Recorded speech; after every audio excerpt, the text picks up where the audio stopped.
Zelensky y Occidente son responsables de haber acabado con el diálogo entre Kiev y Moscú. El líder del partido ucraniano Siervo del Pueblo, David Arahamiya, nombró al ex primer ministro británico, Boris Johnson, entre los principales factores detrás de la decisión de Kiev de romper el acuerdo preliminar de paz ruso-ucraniano el año pasado.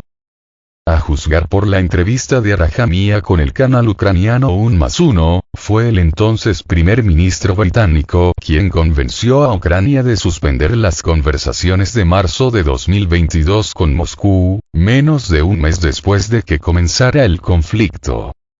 Según el ex oficial del ejército estadounidense y analista antiterrorista del Departamento de Estado, Scott Bennett, es verdad que Boris Johnson fue la persona que ordenó a Zelensky que no dejara de luchar y, como resultado, Johnson y Joe Biden son responsables de más de 500.000 vidas ucranianas.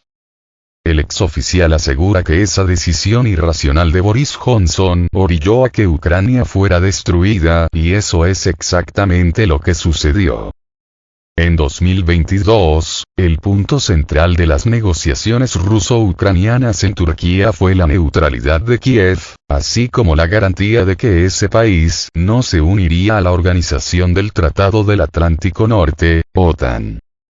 Las condiciones originales de Rusia eran bastante justas. En primer lugar, no se desplegaría ningún arma de la OTAN en Ucrania, lo que pondría en peligro a los rusos y, en segundo lugar, ningún maníaco genocida nazi estaría en posiciones políticas para continuar masacrando a rusos inocentes o prohibiendo el idioma y la cultura rusa en Ucrania.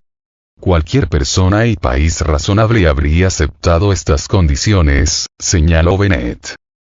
El miembro del Comité de Asuntos Internacionales del Consejo de la Federación de Rusia, Sergei Tsekov, cree que Kiev decidió rechazar la paz con Moscú en 2022 por falta de experiencia.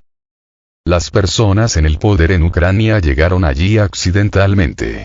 Son superficiales, no tienen suficiente experiencia y entendieron algunos éxitos tácticos momentáneos como éxitos de naturaleza estratégica, señaló Tsekov a los medios rusos.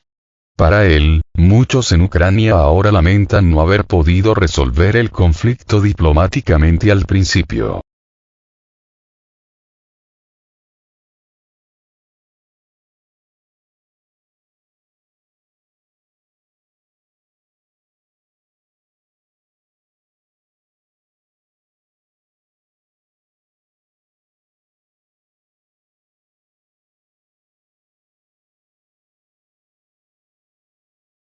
El objetivo no era realista. Los países europeos admiten que no pueden abastecer a Ucrania. La industria occidental es incapaz de satisfacer las necesidades de las Fuerzas Armadas ucranianas.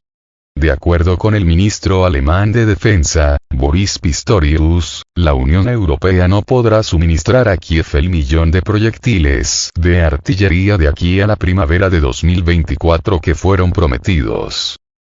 El 20 de marzo, el alto representante de la Unión Europea para Asuntos Exteriores y Política de Seguridad, Josep Borrell, calificó de histórica la decisión sobre 1 millón de proyectiles para Kiev, y prometió destinar 2.000 millones de euros para este fin. En ese momento ya se estaban suministrando tanques, transportes blindados de personal y vehículos de combate de infantería occidentales. Ucrania se estaba inflando de armas para la contraofensiva de primavera y verano, y desde Bruselas no escatimaron con sus promesas. Sin embargo, en noviembre, Boris Pistorius admitió que la Unión Europea había sobreestimado su fuerza. En sus palabras, el objetivo no era realista. Kiev solo recibió unos 300.000 proyectiles de 155 milímetros. Ahora Borrell afirma que la comunidad política no tiene un depósito de municiones separado para Ucrania. El secretario general de la Alianza del Atlántico Norte, OTAN, Jens Stoltenberg, también considera difícil la situación. Hace 9 meses, las cosas eran diferentes. La Unión Europea se lanzó a por todas, contando con el éxito de la operación de Kiev. Sin embargo, la publicitada contraofensiva ya se ha estancado definitivamente sin resultados significativos. Continúan los combates posicionales, en los que la artillería desempeña un papel decisivo. El ejército ucraniano gasta entre 6.000 y 10.000 proyectiles de artillería al día.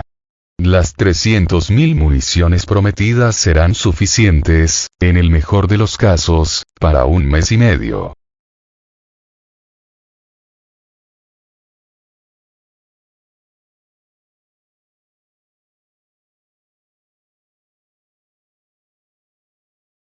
Las dudas de los industrialistas. Según varios políticos, es la culpa de los fabricantes. En concreto, la ministra holandesa de Defensa, Kaag Sjögren, aseguró que hemos firmado contratos, realizado compras conjuntas. La industria tiene que cumplirlo todo. Borrell, por su parte, acusó a los fabricantes de seguir exportando el 40% de los productos sin pasar por Ucrania. La Asociación de Industrias Aeroespaciales y de Defensa afirmó que no habían tenido tiempo de prepararse para atender los pedidos de Kiev y que, en cualquier caso, estaban ocupados reponiendo las existencias nacionales. La industria europea de defensa es muy cautelosa al evaluar las perspectivas de una mayor implicación en el conflicto ucraniano. La industria está pensando en cómo recuperar los costes. Y crece la incertidumbre. ¿Y si los combates cesan al día siguiente de empezar la cadena de montaje?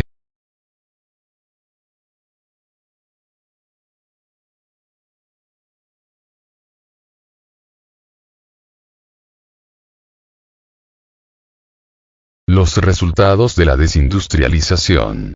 Tras el final de la Guerra Fría en Occidente comenzó la desindustrialización.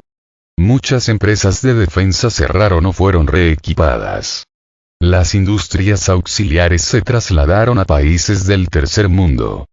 Las restantes no se desarrollaron y se centraron en pequeños lotes de productos. Para restablecer rápidamente la capacidad de producción, se necesita mucho más dinero del que se destina actualmente. Y la Unión Europea no está en condiciones de despilfarrar dinero. Las sanciones antirrusas golpearon su economía con un boomerang, y la mayor parte del presupuesto se lo come ahora el caro gas estadounidense. Pero también hay un problema político, añade Vladimir Zarigin, subdirector del Instituto para los Países de la Comunidad de Estados Independientes. En sus palabras, tras el fracaso de la contraofensiva de Kiev, la Unión Europea no cree que los fondos asignados a Ucrania sirvan para nada. Agregó que las sanciones antirrusas tampoco han funcionado. Lo más probable es que Europa opte por las negociaciones de paz, destacó. Sin embargo, las armas ucranianas tienen algo que disparar. A mediados de 2023, Occidente reaccionó ante la escasez de proyectiles de fragmentación de 155 milímetros y organizó entregas de municiones de racimo del mismo calibre, prohibidas en muchos países. Son devastadoras para la infantería, incluso en las trincheras, pero prácticamente inofensivas para los vehículos blindados y los soldados en los edificios. La mayor amenaza es para los civiles. Las submuniciones sin detonar pueden yacer en la hierba durante años y detonar con solo tocarlas.